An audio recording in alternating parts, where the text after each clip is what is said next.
पवन चाचा के फैन पवन चाचा की तीसरी शादी में जरूर आना। पवन सिंह को लेकर एक और सवाल रहेगा। सुनने में आ रहा है कि वो तीसरी शादी करने जा रहे हैं अब। अरे पवन चाचा तुमको बिल्कुल शर्म नहीं आ रही यार। मतलब यार दादा बनने की उम्र में तो दूल्हा बनने जा रहे हो। अगर कहीं हैवी मशीन मिल गई ना तो वहीं के वहीं दांत चियार दोगे। चुप, एकदम चुप। तो भाई लोग कैसे हो आप लोग। तो भाई लोग एक भाई ने मुझे कमेंट किया था कि जल्दी से जल्दी वीडियो डाल दो नहीं तो तुम्हारे ऊपर FIR कर दूंगा। तो भाई मैं तुम्हारी भावनाओं को समझ रहा हूँ यार, लेकिन मुझे भी बहुत काम रहता है जैसे कि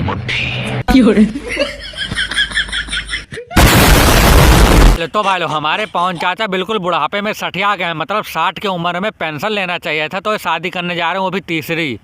अच्छा बात नहीं है। आप लोगों ने देखा नहीं था हमारे पवन चाचा अपने जन्मदिन में अपने बीबी के लिए कैसे बड़ा बड़ा मुंह बाय बाय रो रहे थे। तुम्हारा खुशी छीन ली तेरी आँखों के दरिया का।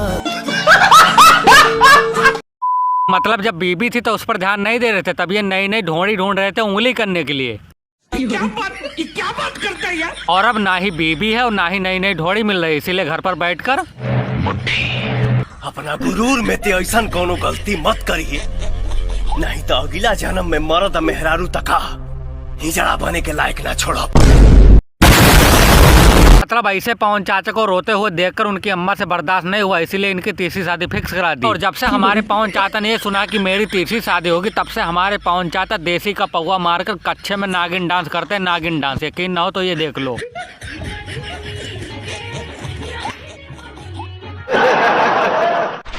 मतलब ये यहाँ इतने खुश है, लेकिन इनके जितने भी पालतू कुत्ते हैं वो बेचारे दुखी हैं। यही सोच रहे हैं कि अब मालिक हमारी नहीं मारेंगे। अरे मैं तुमको नहीं कह रहा हूँ यार, मैं इन कुत्तों की बात कर रहा हूँ। आगे एक शब्द तो बारे में बोल लेना तही वो तलावा तो गड़िया में धंस दे साले। पहले पवन चाचा का पालतू कुत्ता विशाल सिंह पवन चाचा के घर में ही रहता था, लेकिन जब पवन चाचा की शादी हो जाएगी तो पवन चाचा जानते हो इसे क्या कहेंगे। निकल लौड़े, पहली फुर्सत में निकल।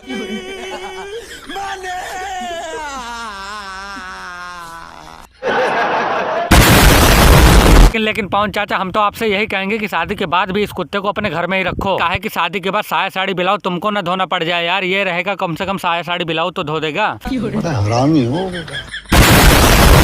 यार लेकिन यार हमको ये समझ में नहीं आ रहा इस बूढ़ा झोड़ा आदमी से शादी कौन कर रहा है यार। मतलब कौन अपनी जिंदगी बर्बाद करना चाह रहा है। अरे मैडम तुम हो मतलब कहाँ इनके चक्कर में पड़ गई यार। कम से कम इनका बैकग्राउंड तो देख लेती। ज्योति सिंह, अक्षरा सिंह और क्या नाम है उनका, अरे क्या नाम था। जल्दी बोल, कल सुबह पनवेल निकलना। हाँ अनुपमा यादव, वो बेचारी अभी भी तकिए में मुंह डालकर रोती रहती है। ये क्या बात करता है यार। मैडम तुम इतनी हॉट हो, तुम्हें तो ढूंढना चाहिए था खसाइर जैसा लौंडा, लेकिन तुमने तो ढूंढ लिया 60 साल का बुड्ढा। चुप, एकदम चुप।